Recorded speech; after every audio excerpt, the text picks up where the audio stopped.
안녕하세요. 함께하여 행복한 교회 이상문 목사입니다. 저희 교회는 온오프 결합 교회입니다. 평상시는 온라인을 통하여 유튜브에 성경 교육을 하고 매주일 카톡 라이브 방송, 우리 교회 카톡방에 23분이 계시는데 그분들과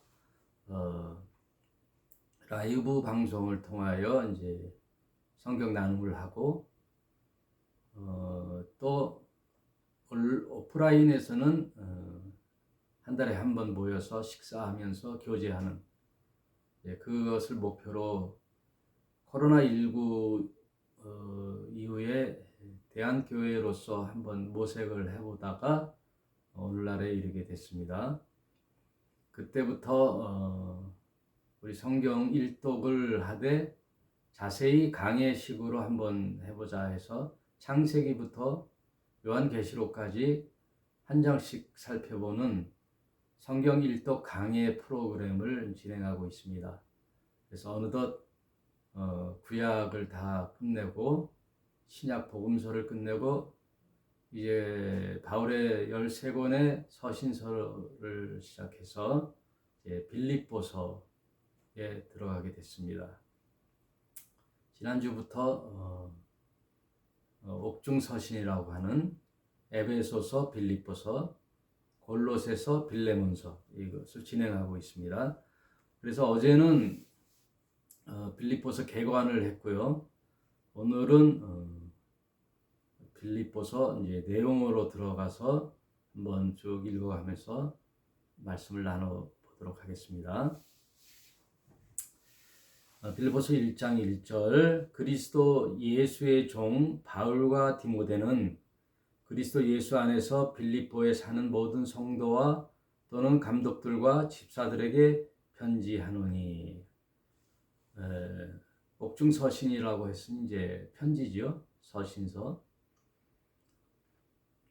근데 여기서 이제 처음 우리 서신서를 할 때는 인사말을 하잖아요. 그런데 보통 이제 우리가 편지를 쓸 때 사랑하는 누구누구 수신자 이름을 거명하죠. 부모님 전상서, 사랑하는 친구에게, 사랑하는 아내에게 이렇게 먼저 수신자를 거명하는데, 여기에 수신자는 이제 빌립보 교회죠. 그러면서 이제 바울이 자신을 나타날 때 그리스도 예수의 종 바울과 디모데는, 여기서 동역자를 인정하는 바울의 배려, 디모데를 이제 소개하는 것이 동역자라 이거죠. 그래서 저는 또 교회를 예전에 이제 개척할 때 동역자와 함께 하는 것도 괜찮다 생각했거든요. 그래서 이제 한 번은 개척 한 10년쯤에 개척교회가 잘 안 되니까 동료 목사들, 같은 지방의 목사들, 친한 목사들 4명이 모여서 한번 그걸 추진해 봤어요. 4명. 목사 4명이 각자 교회에 기껏해야 뭐 10명 내외잖아요. 그러니까 다 연약하잖아요. 그래서 그러지 말고 우리 4명이 합쳐서 한 모임 장소를 정하고 교회를 통합하자. 그리고 4명 중에 어떻게 보면 연장자를 이제 리더로 해서 각자 각 주일말 이제 한 달에 4주잖아요. 그러면 이제 한 주씩 설교를 돌아가면서 하고 각자 재능이 있고 이제 사명이 있는 파트, 주일학교 파트 혹은 청년 파트, 성가대 파트 혹은 또 성경 교육 파트 이렇게 해서 각자 장년들 이렇게 맡아가지고 분반 공부를 하고 각자 거기에 관할 목사가 되는 거죠. 예, 거기 목자가 되고 한 울타리 안에 4명이 한번 이제 대안교회를 한번 해보자 해서 얘기가 꽤 진척되게 얘기를 했어요. 이제 그렇게 되면은 실제 실행되게 되면 기독교 방송이나 극동 방송에 섭외를 해서 오늘날 현대의 대안적인 교회 하도 이제 담임 목사 4교회 하니까 4명이 합동으로 해서 이제 협력 목회를 한번 모색해 보자 했는데 세부적인 내용까지 다 짜고 이제 헌금은 어떻게 쓰고 목사님들의 생활은 어떻게 하고 뭐 이런 것들을 다 했어요. 합치게 되면은 그래도 한 4, 50명 교회가 되더라고요. 그래서 이제 복음의 진보가 더 효율적이지 않겠느냐 해서 목사님들은 마음이 통했는데 각자 이제 집에 가면 사모가 있잖아요. 부인들이 그 사모님들에게 동의가 이제 되는 분들도 있고 안 되는 분도 있고 또 각자 교회 성도들도 또 반대하는 사람도 있고 하여튼 내용이 있어서 결국은 무산됐어요. 또 그런 얘기도 나눴던 것도 하나의 목회의 또 뭐라 그럴까 추억이랄까 뭐 그런 거 있죠. 동역이라는 것, 동역자, 나 중심의 목회. 지금 개신교는 다 개인 담임 목사 중심이잖아요. 예. 목사님이 모든 걸 좌지우지하잖아요. 그런 것들의 장점도 있지만 이제 폐해도 많죠.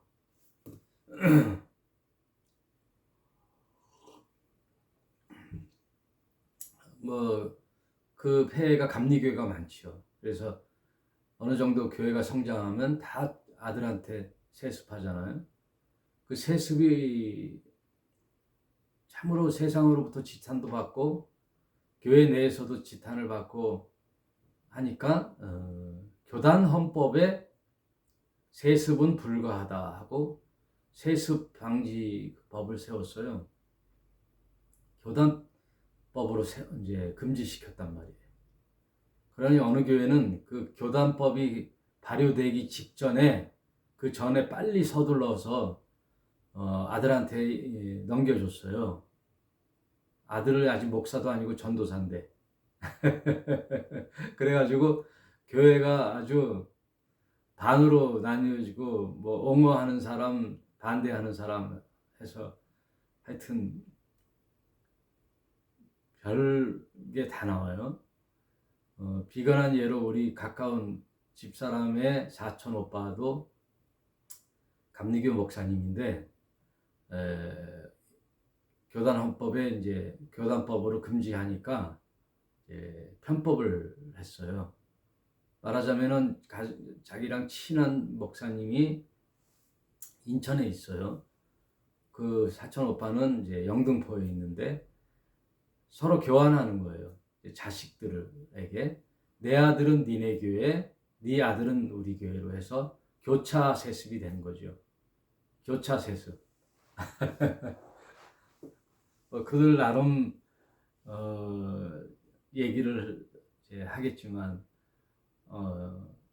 맨땅에 헤딩해가지고 성도 하나도 없이 사모랑 둘이서 개척을 해갖고 피눈물의 기도를 통하여 개척을 해서 30년, 40년 교회를 세우고 이제 성도들이 200명, 300명 정도 되니까 설득 남에게 주기가 이제 사실 인간이라면 힘들겠죠.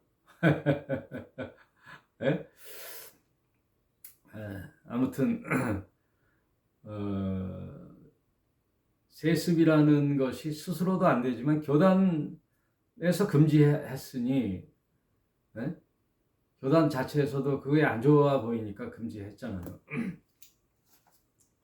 세습한다는 것은 이제 뭘 얘기하는 거예요? 사유 소유권을 얘기하는 거잖아요. 사유, 목사의 권한, 그것을 이제 자식에게 물려주는 거잖아요. 어느 뭐 큰 교회 지금 이름만 대면 아는 전땡땡 목사 교회는 강단에서 바로 승계하더라고요. 모든 권한, 당회장의 권한, 재산권, 치리권 모두 이의 있습니까? 하니까 뭐 그 자리에서 반대하는 사람이 어디 있어요? 그러더니 강단을 땅땅땅 치더라고요. 그게 판사봉이 해서 통과시키더라고. 그게 법적 효력이 있는지 없는지 모르겠지만 하여튼 오늘날 개신교가 사람 보기에도 안 좋은데 하나님 보시기에는 어떻겠어요?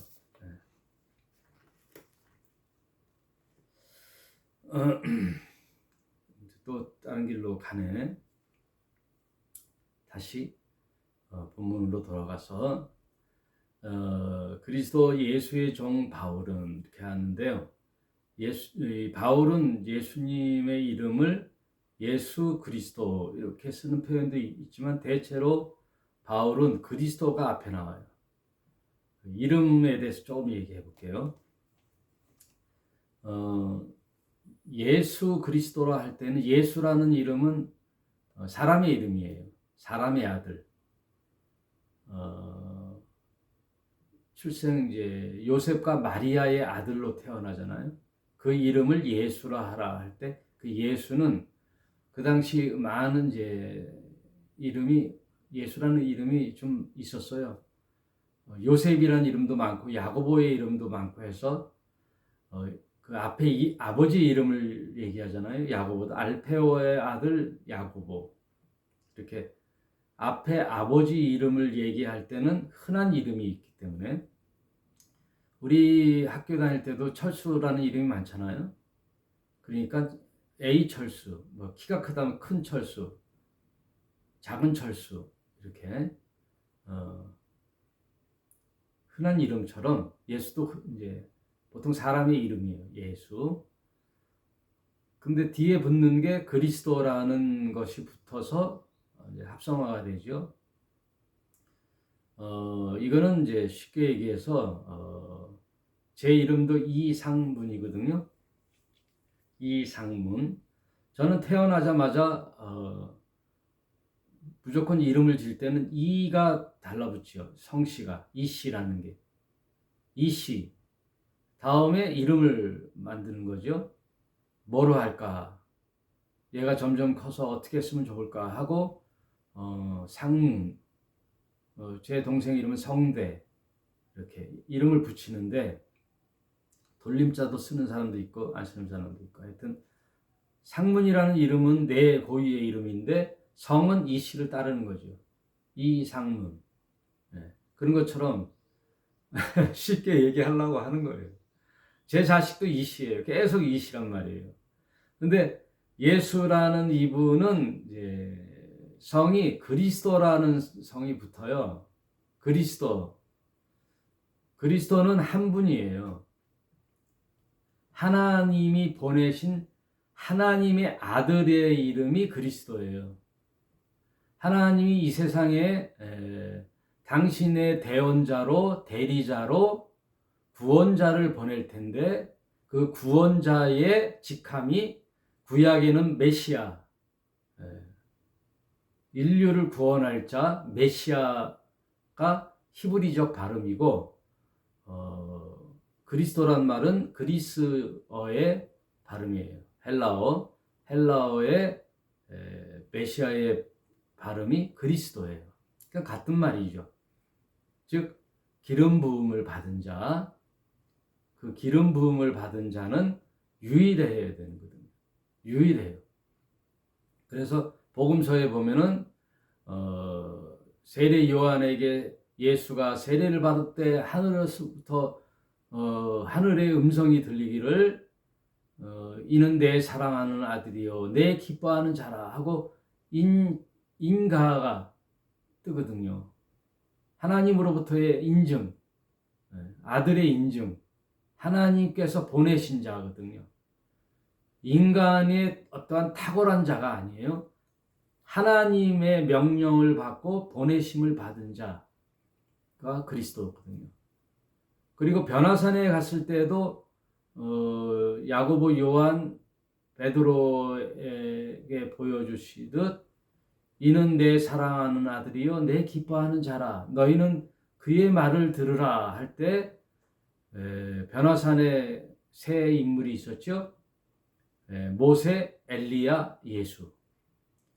이 말은 구약의 모든 그 선지자의 대표인 엘리야, 그리고 제사장의 대표라고 할 수 있는 모세, 구약을 대표하는 인물 모세와 엘리야와 신약의 대표자라고 할 수 있는 예수가 셋이 변화산에서 무슨 얘기를 나누는 거예요.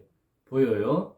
이걸 저는 이제 요한계시록에 보면은 이스라엘의 회복을 위하여 복음을 전할 그 선택받은 두 증인이 나오거든요. 두 증인이 모세와 같은 자, 엘리야와 같은 자가 온다 그 얘기예요. 네. 이거는 성경 전체에 흐르는 맥락이거든요. 두 증인. 그런데 요즘 이제 이단 정파에서는 두 증인이 나다. 네. 두 증인이 나다. 또 그 몰몬교에서는 마릴성도 예수 그리스도교 아시죠? 그 몰몬교에서는 성경과 몰명경이다. 두 증인. 그리고 보통 이단들의 얘기들이 다 그 증인들 얘기할 때 두 증인 중에 자기다. 그리고 다 성령을 자신이라 그러잖아요. 성령으로부터 세움을 받은 자. 즉 성령. 자기가 성령으로 왔다. 보혜사라 이거예요. 이단들의 교주들의 특색은 자신이 보혜사라는 거예요. 성령. 예수의 마지막 일을 대신해서 할 구원자라고 그 교주들이 얘기하는 거예요. 그게 그냥 무턱대고 하는 게 아니라 성경적인 근거를 싹 호도해서 약간 오역을 해요. 그러면 성경 잘 모르는 사람은 후딱 넘어가거든요. 아무튼 두 증인 모세와 엘리야. 말라기에서도 보면은 내가 이 땅에 구원자 그리스도가 오기 전에 먼저 날짜를 보내거든요. 엘리야와 같은 이가 온다 그러거든요. 엘리야. 그러니까 엘리야가 온다는 게 아니에요. 엘리야와 같은 그런 일을 메시아가 오기 전에는 그 길을 준비할 자가 온다는 거예요. 말라기 4장 4절 너희는 내가 호렙에서 온 이스라엘을 위하여 내 종 모세에게 명한 법 곧 율법 율례와 법도를 기억하라.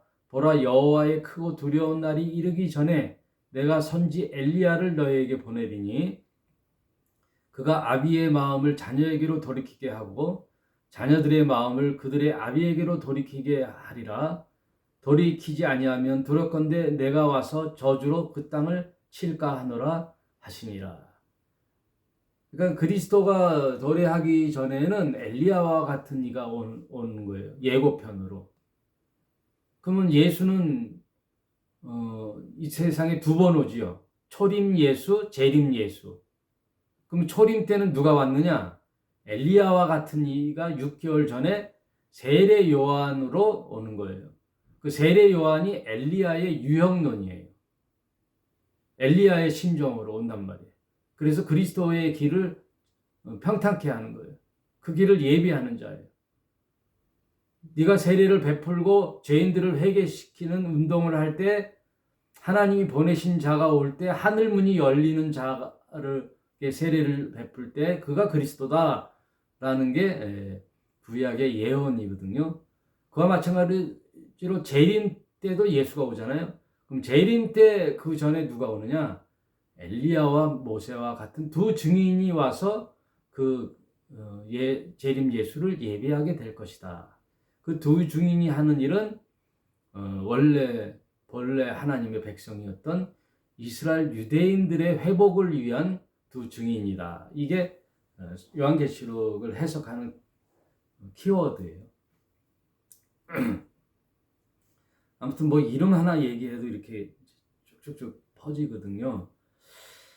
근데 그리스도라는 분이 오는데 그리스도가 누구냐? 예수다 이거예요. 예수님의 제자들은 목수 예수를 따라다녔어요. 나사렛 목수가 이스라엘을 회복할 위대한 지도자로 이제 생각해서 따라다녔거든요. 모든 것을 그물을 내던지고 자기의 생계를 내던지고 너는 나를 따르라 하는 예수의 명령에 다 따라 12제자 70인 점점 더 또 120문도 사도행전에는 500명이 모이거든요. 그러니까 이게 점점점 이제 많아지요. 제자들이 그들은 예수라는 분을 따랐단 말이에요. 사람 중에 탁월한 자. 그런데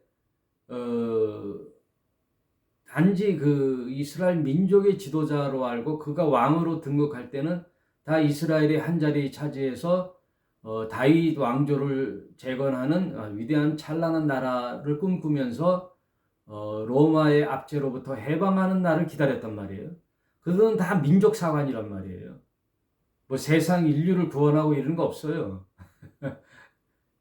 자신의 나라 이스라엘의 회복을 꿈꾸는 거예요. 그래서 사도행전 1장에 보면은 예수님이 승천하기에 앞서 이스라엘 나라를 회복할 날이 이 날이니까 부활하신 예수님을 봐도 뭘 알아차리는 거예요. 이스라엘의 회복하는 날이 이 날이니까 언제입니까? 하고 물어보잖아요. 예수는 단지 민족의 해방자로 오신 게 아니거든요. 그러니까 이들은 몰라보는 거예요. 그냥 예수를 따라다니는 거예요. 그런데 예수가 십자가에 달려 죽고 부활하시고 승천하신 후에도 몰라. 언제 알았느냐? 오순절날 성령이 영으로 오는 그리스도, 성령이 각자에게 임하니 그들이 눈이 밝아지는 거죠. 성령이 실제 내 안에 들어오니 그들이 예수를 어떻게 알았느냐? 그리스도로 아는 거예요. 그리스도. 비로소 그리스도. 민족의 해방자가 아니라 온 인류의 그리스도. 주는 그리스도시요 살아계신 하나님의 아들이라는 것을 확연히 알게 돼서 그때는 죽음도 불사하고 복음을 전하는 거죠. 그들의 호칭은 예수는 그리스도다. 그래서 예수 그리스도. 근데 바울은 어떻게 돼요? 바울은 베냐민 지파요, 유대인 중에 유대인, 그냥 가말리엘 문화생으로 율법에 능한 학자였거든요. 그럼 그 학자는 율법을 연구하다 보니까 뭐를 발견하게 돼요? 메시아 그리스도를 기다리는 거예요. 그리스도를 기다리는데 그 당시 예수라는 나사렛의 군중들을 호독해 하는 유대교 종파에서 바라볼 때는 이단 사이비 종파죠. 예수교. 예수라는 자가 와가지고 성전에서 다 뒤집어 엎고 군중들을 매도하면서 혹세무민하는 그 예수를 바라볼 때는 척결의 대상이죠. 타도의 대상. 저 예수를 없애버려야 되겠다. 그리스도라는 건 꿈도 안 꿨죠. 저 예수라는 이단 사이비 종파를 유대교를 위협하는 저런 것을 씨를 말려야 되겠다 하고 최고 선봉장에 섰던 바울이 다메섹 도상에서 예수라는 자를 만나잖아요. 사울아 사울아 당신 누구십니까? 나는 네가 핍박하는 예수라. 예? 예. 너는 이제 내가 이방인을 위하여 택한 그릇이다. 얼마나 나를 위하여 핍박과 고난을 받을지 이제 보여줄 것이다. 너는 이방인의 택한 나의 그릇이다. 해서 바울 이제 사울을 만나는데 그의 이름을 바울로 이제 바꾸지요. 그때 혼란이 오죠. 사울이. 그래서 금방 돌이킨 게 아니라 아라비아 사막 3년간 고뇌의 시간을 가져요. 그 고뇌의 시간 때 뭘 숙제를 푸냐? 예수라는 자가 과연 누군가? 그리고 유대인들이 기다렸던 민족의 해방자 그리스도, 기름 부은 자가 누굴까 하고 그리스도를 기다려 왔는데 꿈에도 생각하지 못했던 그 예수, 자기가 타도의 대상으로 생각했던 이단 사이비 종파의 두목, 괴수인 예수가 진짜 하나님이 보내신 그리스도였네. 그래서 그 바울의 신학은요, 그리스도 예수예요. 제자들의 신학은 예수는 그리스도고 바울의 신학은 그리스도 예수예요. 그래서 오늘 빌립보서 첫 인사말에도 그리스도 예수의 종 바울은 이렇게 단계가 있는 거예요. 그리스도 종 예수의 종 바울. 그러니까 예수 그리스도의 이름에는 사람의 아들의 예수, 또 그리스도라는 이름은 하나님의 아들의 이름으로서의 예수. 그래서 예수 그리스도란 말은 복합어죠. 예수 그리스도. 그 말은 아주 의미가 굉장히 깊어요. 예수라는 이름은 하나님의 아들이 이 땅에 오셔서 사람의 이름으로 온 거예요. 그 말하자면 아담이에요. 아담. 예수라는 아담. 그 아담이 인류를 대신하여 십자가에 달려 죽을 사명을 지고 그의 세상 죄의 짐을 지고 가는 어린 양으로서의 예수. 하나님이 보내신 독생자 예수란 말이에요. 하나님의 아들. 그 독생자의 그 사람의 아들로서의 예수. 근데 그리스도는 누구냐? 한 분이죠. 그리스도라는 단 한 분, 하나님의 아들, 독생자, 예수 그리스도라는 하나님의 이름으로 왔기 때문에 또 하나님의 대리자거든요. 그래서 구원은요, 사람을 하나님 편에서 구원해내는 거잖아요. 그러므로 신의 이름으로 온 그리스도, 또 인류를 대표할 예수, 이게 복합어가 굉장히 중요한 신학 체계예요. 사람의 이름과 하나님의 이름의 하나로. 그래서 그분만이 중보자예요. 그분만이 하나님과 인간을 이을 메디아터예요. 길. 그래서 요한복음 14장에는 내가 곧 길이요 진리요 생명이니 나로 말미암지 않고는 아버지께로 올 자가 없느니라. 아버지께로 올 자라, 갈 자라 그래야 되는데 올 자가. 이게 단어 하나하나가 굉장히 중요한 거예요. 내가 곧 길이야. 그리고 진리야. 그리고 하늘의 생명을 줄 생명이야. 그러니 나로 말미암지 않고는 예수의 십자가의 죽음과 나의 그리스도 안에 그 은혜의 구원이 아니고서는 하나님께로 갈 자라 그래야 되는데 그 갈 자라고 할 때는 사람 편에서 가는 거잖아요. 근데 당신은 하나님의 아들의 신분에서 왔기 때문에 아버지께로 올 자가 없다 그러는 거예요. 그래서 아버지 편에서의 시각으로 볼 때 사람들이 오는 거죠. 그래서 하나님께 갈 구원의 길을 활짝 열어놓은 거예요. 그 열어놨는데 이 열어놓은 이 길이요 진리요 생명이신 예수의 길을 갈 수 있는 자는 누구냐? 믿음으로 가는 거란 말이에요. 예수님이 이렇게 끌고 가는 게 아니란 말이에요. 닫혔던 문을 열어놨단 말이에요. 에덴 동산에 갇혔던 화용검을 열어놨단 말이에요. 봉인된 책의 구원의 생명의 책의 열쇠를 열어놨단 말이에요. 비밀을 열어놨단 말이에요. 그래 아버지 하나님께 갈 길을 열어놨는데 인류에게 누구나 이거는 누구에게나 다 모든 사람이 구원에 이르기를 원하시는 하나님의 마음 그걸 예수가 열어놨는데 그 길을 저벅 걸어갈 자가 누구냐? 그 천국의 문을 열고 들어갈 자가 누구냐? 열린 문을 들어갈 자가 누구냐? 믿음의 사람들이라는 거예요. 믿음. 그거는 자유의지를 준 인류 인간의 선택이란 말이에요. 인간의 선택. 그래서 열린 문을 들어가면 구원에 이르는 거예요. 그게 믿음이라는 것은 하나님과 인간의 합작품이에요. 하나님이 그냥 일방적으로 줄 수가 없어요. 네? 하나님이 줬다면은 모든 인간이 다 구원받는 거 외에는 없어요. 어떻게 됐든 간에. 그래서 심판이라는 게 없어요. 하나님이 구원해 주셨다면.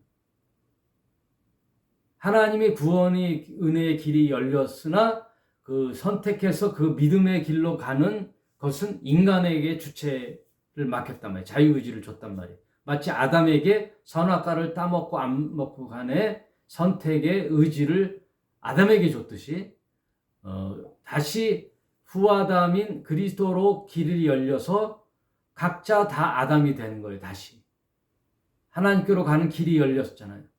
그러나 그 생명의 길에 내가 곧 길이요 진리요 생명이라고 할 때는 그 생명은 생명나무 열매거든요. 영생을 주는 생명나무 열매. 선악을 알게 하는 선악 열매 옆에 그걸 먹으면 영생의 삶을 살게 하는 생명나무 열매가 함께 있었거든요. 그거는 예수가 오기 전에 임봉돼 있어서 문이 닫혀 있어요. 두루 도는 화영검으로 막아놨단 말이에요. 그래서 예수께서 오셔서 그 길을 열어놨단 말이에요. 그의 십자가의 죽음으로 열어놨단 말이에요. 그리고 부활의 열매로 이제 하나님께 나아가는 하늘의 생명을 얻을 기회를 얻었단 말이에요. 그 들어가서 그 생명나무 열매를 따먹을 수 있는 자는 누구냐? 믿음이란 말이에요. 믿음. 그 생명나무 열매를 먹으면 영생을 해 하는 말씀을 듣고 예수 그리스도의 말씀을 듣고 그 말씀을 아멘하고 믿음으로 따먹는 자는 마치 아담이 선악과를 사단의 유혹에서 선악과를 베어 먹듯이 이제는 예수라는 하나님의 아들의 말을 듣고 따먹는 거는 누가 따먹느냐? 실제 행동의 주체는 내가 생명나무 열매를 따먹는 거예요. 그 생명나무 열매는 누구예요? 예수예요. 그럼 예수는 누구예요? 말씀이에요. 말씀. 그래서 우리가 이 말씀을 먹는 거예요. 말씀을 그냥 읽는 게 아니라 우리는 말씀을 먹는 거라 그러잖아요. 그러면 이 말씀이 내 영의 생명의 양식이 되는 거란 말이에요. 그 말씀을 먹는다는 것은 말씀을 순종하고 내 삶에서 실천해 나가는 거예요. 그럼 예수가 나의 주님이요. 하나님을 뭐라고 불러요? 아바 아버지라고 부르는 거예요. 아바 아버지요. 그게 로마서 8장 14절 무릇 하나님의 영으로 인도함을 받는 그들은 곧 하나님의 아들이라. 너희는 다시 무서워하는 종의 영을 받지 아니하고 사탄이 아니죠. 양자의 영을 받았으므로 아바 아버지라고 부르느니라. 그 양자의 영이 뭐예요? 그리스도를 인한 성령으로 내 안에 모셔드리는 거거든요. 내 안에 내가 성전이 되어 내 안에 누가 계시는 성령이 계셔서 하나님을 뭐라고 불러요? 아바 아버지라고 양자의 영을 받는 거예요. 예수는 맏아들이요. 우리는 그 맏아들 안에 믿음으로 연합됐더니 나도 아들이 되어 하나님에게 입적되는 거예요. 하나님께 입적. 이게 법적 판결은 무죄 판결이잖아요. 너는 믿음으로 의인이 됐다라는 거잖아. 이제 죄인이 아니에요. 의인이 된 거예요. 그게 법적 판결. 너는 이제 죄가 없다라는 법적 판결을 받았고, 또 실제 그 법적 효력은 양자가 되는 거예요. 양자가 되면 뭐가 돼요? 상속이 있는 거예요. 하나님 나라의 상속을 받는 거예요. 그 덕은 맏아들인 예수로 인한 거죠. 그래서 하나님 편에서는 예수님은 독생자요, 우리 인류의 편에 서서는 예수님은 맏아들이 되는 거예요. 그래서 맏아들은 모든 게 본이 되잖아요. 부활을 해서 첫 열매가 됐다. 그래서 예수님을 첫 열매라 그러거든요. 우리는 그 맏아들을 통하여 믿음으로 우리는 양자가 되어 하나님도 우리가 아버지라고 부르는 거예요. 그래서 하나님을 아버지라고 부르죠. 아버지로 부르는 자는 다 뭐예요? 하나님 나라를 유산으로 상속받는 거예요. 그럼 하나님 나라를 상속받는 우리는 하나님이 되는 거예요. 그래서 영생이란 말은요, 우리가 신적 존재가 되는 거예요. 하나님의 아들은 하나님이 되는 거예요. 내가 뭐 창조주 하나님이 된다는 뜻이 아니라 하나님 족속이 되는 거란 말이에요. 쉽게 얘기해서 하나님 족속, 그리스도 성이 되는 거예요. 우리가 그리스도가 되는 거예요. 그리스도 족속. 네.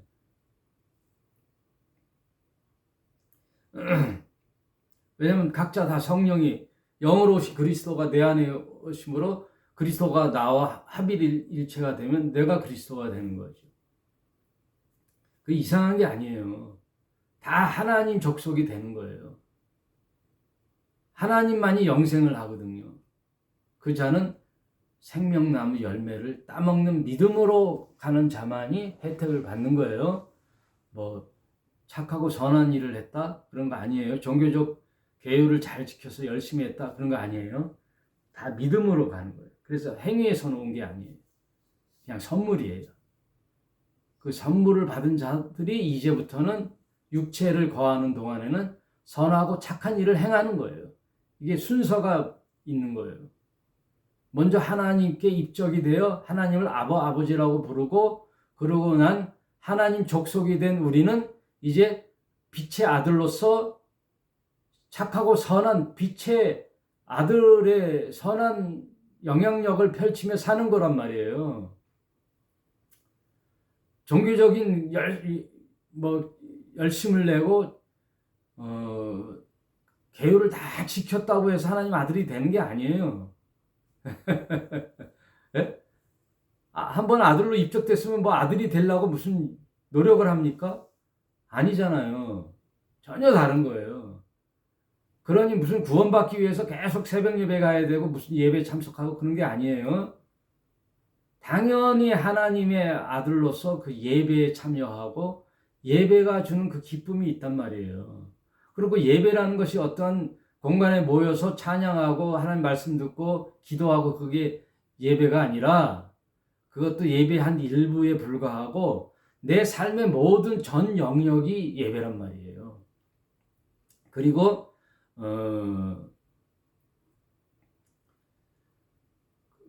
무슨 날만이 주일이 아니라 내 삶의 하루하루가 이제 주님의 날이에요.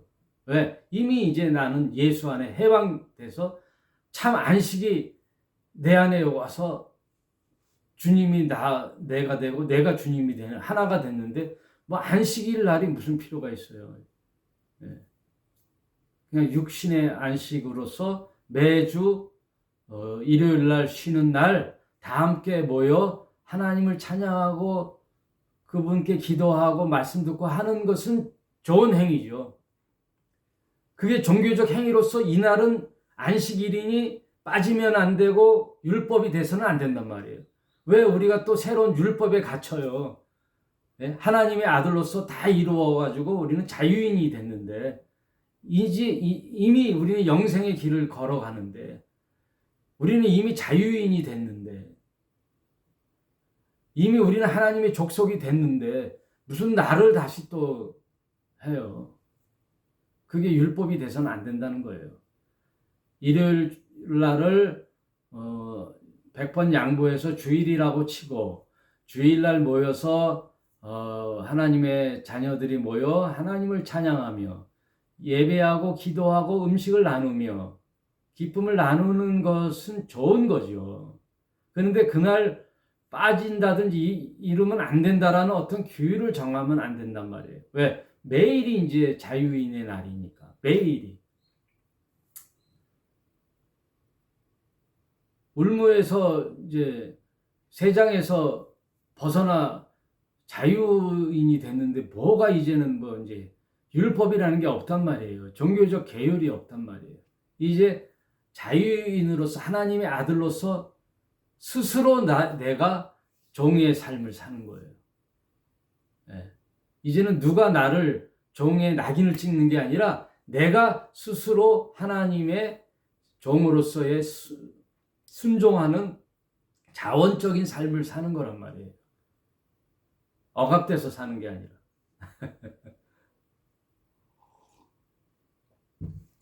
하나님 아버지가 자식을 뭘 억압을 주겠어요. 자식한테 자유를 주지. 너 마음껏 진리를 펼쳐가면서 살아라 그러겠죠. 이제 종이 아니에요. 자유인으로서의 삶. 여기서 얘기하는 그리스도 예수의 종 바울이란 말은 자원하여 종의 삶을 사는 거란 말이에요. 오늘 빌립보서 첫 장을 가는데도 이렇게 중요한 메시지들이 나오는데 하나님 우리 아버지와 주 예수 그리스도 예수께로서 은혜와 평강이 너에게 있을지어다. 인사말이 나오면서 1장을 쭉 읽어보면요.